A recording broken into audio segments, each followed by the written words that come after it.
HSC 2026 batch কি অবস্থা সবার? তোমাদের আজকের ক্লাস মনোবিজ্ঞান দ্বিতীয় পত্র সপ্তম অধ্যায় ওয়ান শট এমসিকিউ আমরা শুরু করছি। পরীক্ষণের পরিবেশকে যাবতীয় অবাঞ্ছিত অবস্থা হতে মুক্ত রাখাকে কি বলা হয়? বলা হয় হচ্ছে কি নিয়ন্ত্রণ। পরীক্ষণের সময় বাইরের অতিরিক্ত বা অবাঞ্ছিত আলো, শব্দ ইত্যাদির প্রভাব থেকে পরীক্ষণের পরিবেশকে মুক্ত রাখার কৌশল হচ্ছে কি নিয়ন্ত্রণ। পরীক্ষণে পরীক্ষকের অভিজ্ঞতা কোন ধরনের চল? এটা একটা মধ্যবর্তী চল। পরীক্ষণ পাত্রের ভেতরের বৈশিষ্ট্য যেমন বয়স, অভিজ্ঞতা, প্রেষণা বা বুদ্ধি যা গবেষণায় প্রভাব ফেলে কিন্তু সরাসরি পরিবর্তন করা যায় না, তাই হচ্ছে কি মধ্যবর্তী চল। প্রেষণা কোন ধরনের চল? প্রেষণা হচ্ছে কি মধ্যবর্তী চল।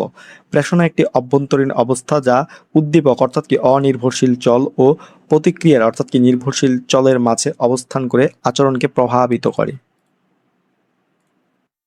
মনোবিজ্ঞানে ব্যবহৃত গবেষণা পদ্ধতি সমূহের মধ্যে কোনটি বৈজ্ঞানিক রীতিনীতি অধিকতর অনুসরণ করে? কোনটি? সেটি হচ্ছে কি পরীক্ষণ পদ্ধতি। পরীক্ষণ পদ্ধতিতে চলক সমূহকে সম্পূর্ণরূপে নিয়ন্ত্রণ করা যায় এবং ইচ্ছেমতো পুনরাবৃত্তি করা যায়, তাই এটি বিজ্ঞানের নিয়মগুলোর সবচেয়ে কঠোরভাবে কি মেনে চলে।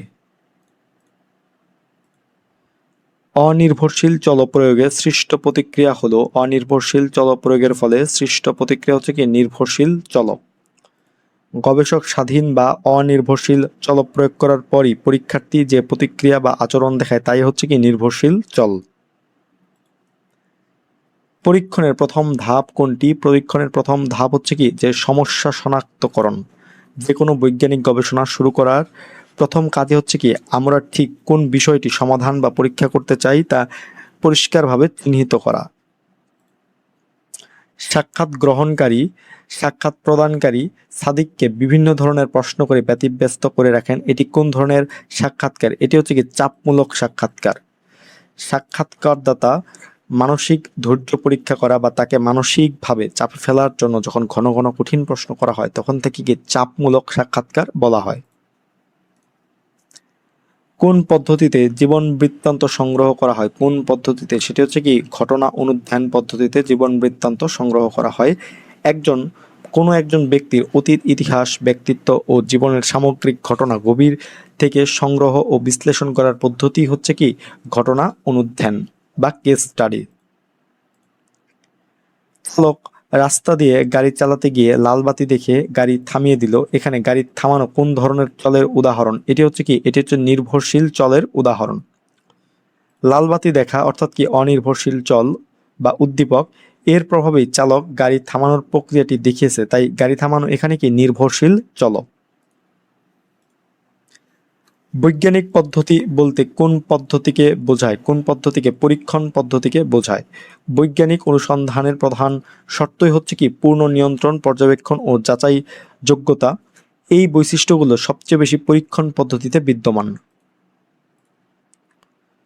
কোনো একটি স্বেচ্ছাপ্রণোদিত প্রক্রিয়া বা কাজের বলবৃদ্ধির ফলে অর্জিত শিক্ষণ প্রক্রিয়ার নাম কি? প্রক্রিয়ার নাম হচ্ছে কি যে করণ শিক্ষণ। বি.এফ. স্কিনারের এই নীতি অনুযায়ী কোনো স্বেচ্ছাকৃত আচরণের পর যদি পুরস্কার বা বলবৃদ্ধি দেওয়া হয় তবে সেই কাজ শিখবার সম্ভাবনা বাড়ে। কোনো সমস্যা কল্পিত সমাধানের নাম কি? কোনো সমস্যার কল্পিত সমাধানের নাম হচ্ছে কি প্রকল্প।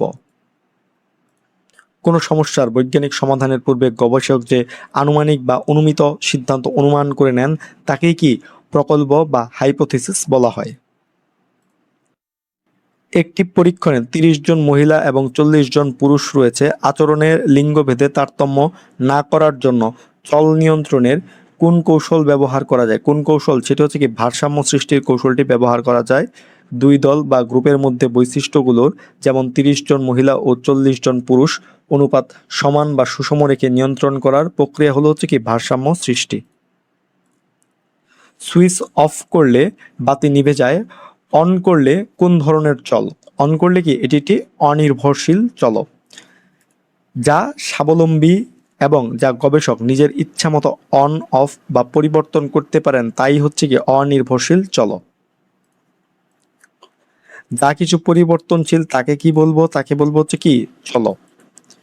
গবেষণায় যার মান পরিবর্তন হয় বা ভিন্ন ভিন্ন অবস্থা ধারণ করতে পারে তাকেই কি চল বলা হয়। পরীক্ষণে গবেষক পরীক্ষণ পাত্রের ওপর কোন ধরনের চলের প্রভাব দেখতে চান? কোন ধরনের চলের প্রভাব? সেটা হচ্ছে কি অনির্ভরশীল চলের প্রভাব দেখতে চান। গবেষক মূল কারণ হিসেবে যে চলটিকে নিজে পরিবর্তন করেন এবং যার প্রভাব অন্য চলের উপর দেখতে চান সেটি হচ্ছে কি অনির্ভরশীল চল। লটারি পদ্ধতি চল নিয়ন্ত্রণের কোন কৌশলে ব্যবহৃত হয়? কোন কৌশলে? সেটি হচ্ছে কি যে দৈব চয়ন কৌশলে ব্যবহার করা হয়। লটারি পদ্ধতির মাধ্যমে সমান সুযোগ দিয়ে নমুনা নির্বাচন বা দল ভাগ করার কৌশলকেই কি দৈব চয়ন বলা হয়।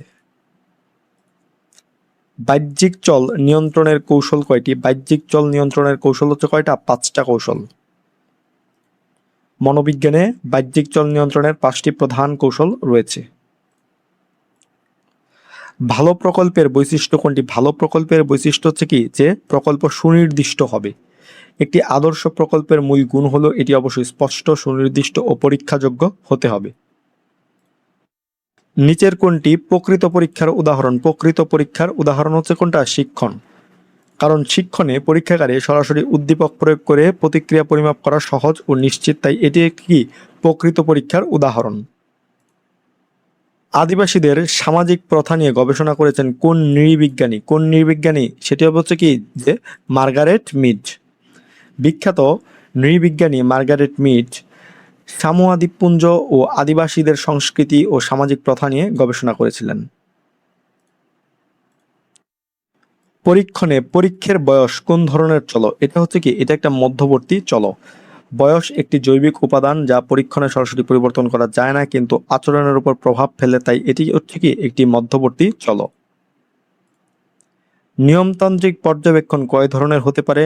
নিয়মতান্ত্রিক পর্যবেক্ষণ কি 2 ধরনের হতে পারে। এক হচ্ছে কি অংশগ্রহণমূলক পর্যবেক্ষণ, আরেকটা হচ্ছে কি অংশগ্রহণমূলক পর্যবেক্ষণ। তো এই ছিল মনোবিজ্ঞান দ্বিতীয় পত্র 7ম অধ্যায় ওয়ান শট এমসিকিউ ক্লাসটি। তোমাদের সকলের জন্য শুভকামনা রইল। ধন্যবাদ সকলকে।